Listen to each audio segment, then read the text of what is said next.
En Totus Podcast encontrarás contenido de diversa índole que seguro te va a proporcionar esos minutos de entretenimiento que nunca están de más. Argentina, tierra del lunfardo y del Lelutier. País que también cuenta, como no, con un inconfundible legado cultural que nos permite asomarnos a la ventana de sus tradiciones. En este programa nos vamos a servir de su música popular para contaros el triste final de Jorge Cafrune, un folclorista comprometido con la conservación y la difusión de los cantos populares argentinos, como la zamba, la milonga o la chacarera. Hola, José. Buenas, Antonio. Gracias al compromiso de folcloristas como Jorge Cafrune, podemos saber algunas cosas más de las vivencias de las personas humildes que, al fin y al cabo, son las que dotan de autenticidad la historia de un país. En el caso de nuestro admirado Jorge Cafrune, ese compromiso con el folclore de su país le costó la vida. O eso dicen. Venga, dejémonos llevar por la teoría de la conspiración sin perder la oportunidad de reivindicar el folclore argentino y de recordar al gran Jorge Cafrune.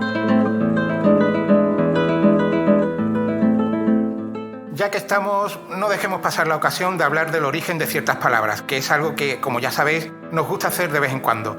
En este caso, José, ¿qué te parece si nos cuentas algo sobre esta palabra tan peculiar? Folclore. Claro que sí, Antonio. Es una palabra un tanto traviesa. Para empezar, tú sueles escribir esa palabra con K, que no está mal porque es la más común. Pero también se acepta que folclore se escriba sustituyendo esa K por una C, ajustándose así a nuestra ortografía. Aunque, insisto, que está bien de ambas formas. No debemos tener muchas palabras con la letra K por ahí en medio. Es que, por decirlo así, la letra K fue tomada del etrusco por el alfabeto latino. Su uso se iría abandonando poco a poco a favor de la C y de la Q.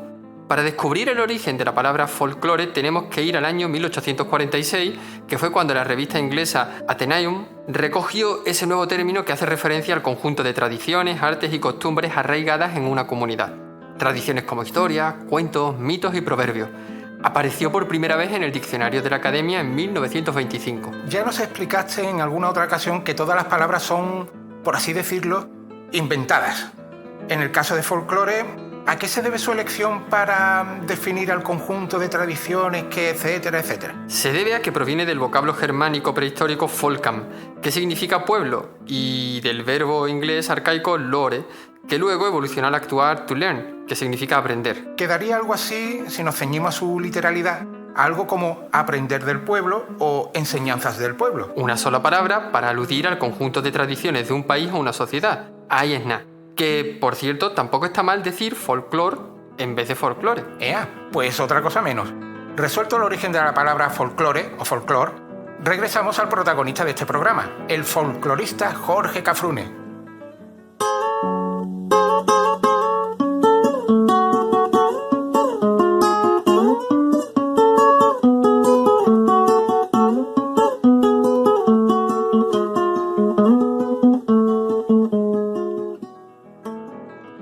Acabamos de escuchar El payador perseguido. Una curiosidad, para quien no lo sepa, es que el poema musical de El payador perseguido, o Coplas del payador perseguido, fue una obra de otro gran folclorista argentino, Atahualpa Yupanqui. Un poemita que solo tenía unos 726 versos repartidos en sus 121 sextinas octosílabas. Se publicó en 1965. Es una obra del género gauchesco que bebe de un libro de 1872 llamado Martín Fierro, escrito por José Hernández, que aquello tenía más de 2.300 versos. Jorge Cafrune hizo una versión más accesible. Seleccionó unas cuantas de esas sextinas que componían el vasto poema de Yupanqui y le dio su toque. Aún así, la canción no dura menos de 7 minutos. Pero lo interesante de las coplas del payador perseguido es que describe las emociones de un gaucho. Y los gauchos eran campesinos muy hábiles montando a caballo que cuidaban sus tierras y viajaban por las llanuras argentinas. Jorge Cafrune se presentaba como uno de estos gauchos que defendía el legado de las tradiciones argentinas con su voz y con su guitarra. En las coplas del payador perseguido se narran las vivencias del gaucho, pero ojo, advirtiendo que su canto no es solo entretenimiento, sino denuncia social, dando advertencias al pueblo de las injusticias que sufre la gente humilde para que estén en alerta. Por cierto, José, te voy a preguntar por el significado de otra palabra, ya que estamos. Payador. Pues un payador es una persona que canta payadas. ¡Oh, qué fácil! Ahí está. Y las payadas son composiciones del folclore argentino donde se mezcla improvisación, música, narración y canto. ¿Y esas payadas también tienen una estructura fija o cómo va la cosa? Me extraña mucho, compadre. Me extraña mucho, compadre, que sea tan ignorante. Una payada brillante, octosílabos precisa. En el final finaliza y empieza por adelante. Debe tener 8 versos y ser de rima elegante. Espero que te haya quedado claro. Volvamos a Jorge Cafrune, a quien nos referiremos también por su apodo de El Turco. Este folclorista argentino nació en la provincia de Jujuy en el año 1937. Creció en un entorno gauchesco, por decirlo así, en el seno de una familia humilde. Y le decían El Turco porque a su padre también le decían El Turco, un gaucho que cantaba viejos temas transmitidos de forma oral. No solo heredó el apodo de su padre, El Turco.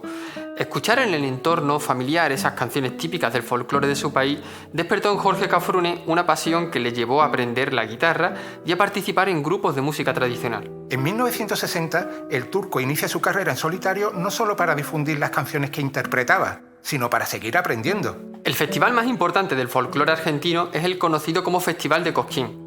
En una de las primeras ediciones de este festival, Jorge Cafrune consigue hacerse hueco y cantar sus canciones. Siempre ataviado con el ropaje típico de gaucho, su actuación fue todo un éxito. Fue todo un éxito hasta el punto que fue nombrado artista revelación.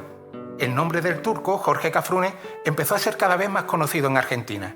Este éxito le valió para grabar su primer disco, empezar a sonar en las emisoras de radio del país, salir en espectáculos de televisión, incluso para protagonizar hasta 5 películas. En otra edición del Festival de Cosquín, en la de 1965, Jorge Cafrune hizo subir al escenario, y sin permiso de la organización, a una folclorista llamada Mercedes Sosa.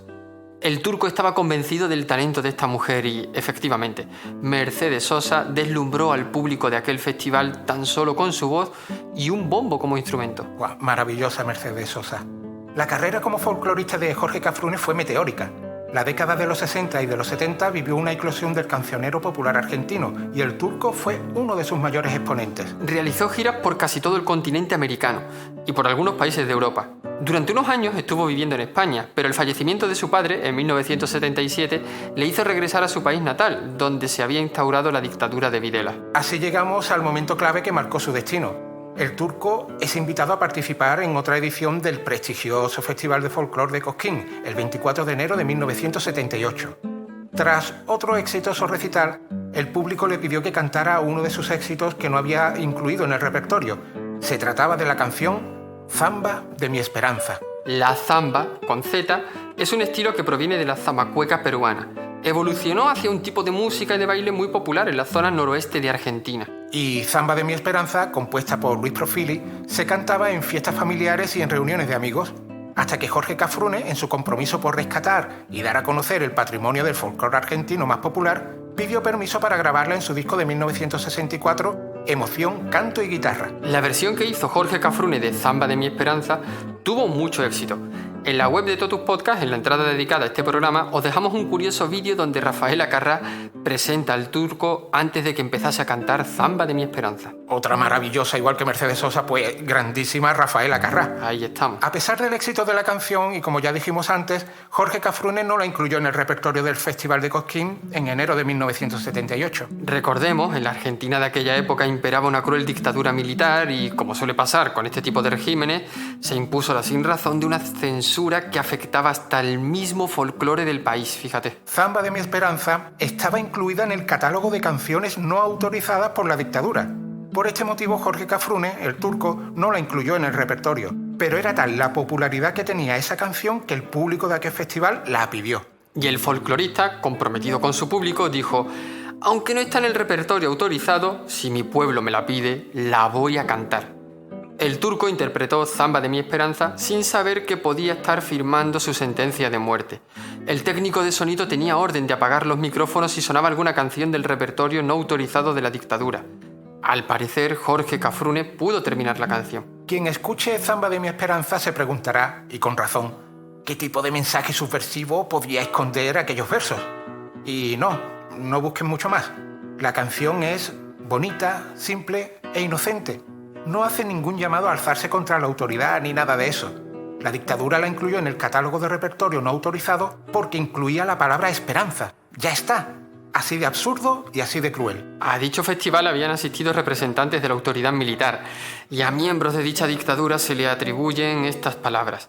Cafrune es más peligroso con sus palabras y sus canciones que un ejército con sus armas.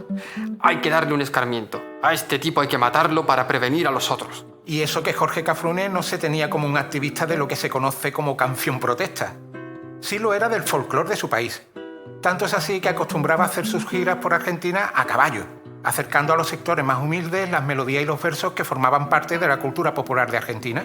Una semana después de aquel festival, el 31 de enero de 1978, Cafrune emprendió un viaje a lomos de su caballo blanco hasta la ciudad natal de José de San Martín, quien fuera libertador de Argentina.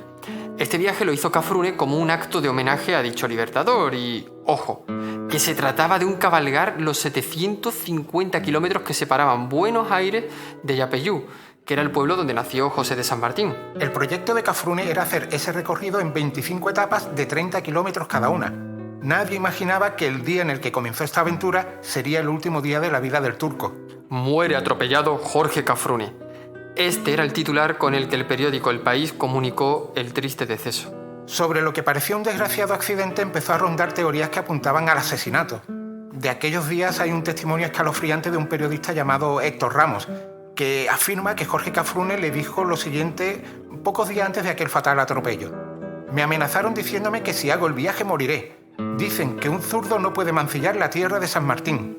Recordemos que en Argentina, y en el contexto de esa cita, la palabra zurdo hace referencia a una persona ideológicamente de izquierdas. Jorge Cafrune estaba a punto de finalizar la primera etapa de aquel recorrido.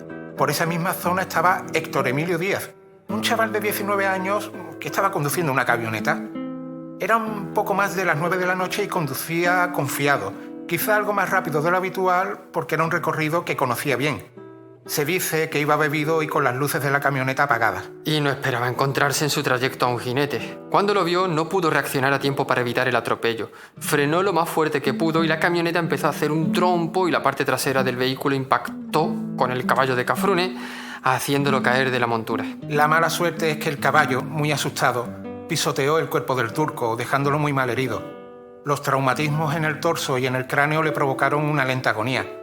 El subdirector del hospital regional donde fue atendido reconoció que era imposible operarlo porque no tenían especialistas para realizar intervenciones complejas en los pulmones. Ese hospital no tenía medios de cuidados intensivos. Jorge Cafrune falleció a los 40 años de edad. La hipótesis del accidente fue la más aceptada, pero muchos piensan que el atropello no fue tan accidental. Primero, por lo que comentamos de lo sucedido en el Festival de Cosquín, cuando Cafrune cantó la prohibida Zamba de mi esperanza. Segundo, por los conocidos comentarios amenazantes que algunos miembros de la dictadura militar habían realizado contra el turco. Y tercero, porque la camioneta que atropelló a Jorge Cafrune perteneció a uno de los ministerios de la dictadura. Y el padre del chaval que condujo esa camioneta fue empleado de José López Rega, un siniestro personaje que ayudó a perpetrar la AAA, Alianza Anticomunista Argentina. Por si fuera poco, la dictadura se vanagloriaba de la muerte del turco. Incluso llegaban a usar el atropello como advertencia en plan: si no tienes cuidado, te va a pasar como a Cafrune y te vamos a pasar una camioneta por encima. Por todo ello, nunca se abandonó del todo la sospecha de que aquel atropello no tuvo nada de casual y que se trató de un crimen organizado por la dictadura. No en vano, pocos años atrás del atropello de Cafrune, cayó asesinado el cantautor Víctor Jara. La familia del turco no le quiso dar más vueltas a esa teoría del asesinato y asumió, como muchos otros allegados, que el fatal desenlace fue consecuencia de un lamentable accidente, que no hubo intencionalidad y ya está. La verdad es que miro la foto de Jorge Cafrune y me sorprende que solo tuviera 40 años cuando murió, porque su aspecto era de un hombre bastante mayor. Tenía el aspecto de un gaucho, Antonio. Hasta la voz parecía de una persona que había pasado la cincuentena. Y lo que son las cosas, perdió la vida a la misma edad que John Lennon. Pues con este curioso dato vamos a finalizar el recuerdo a este gran folclorista, Jorge Cafrune.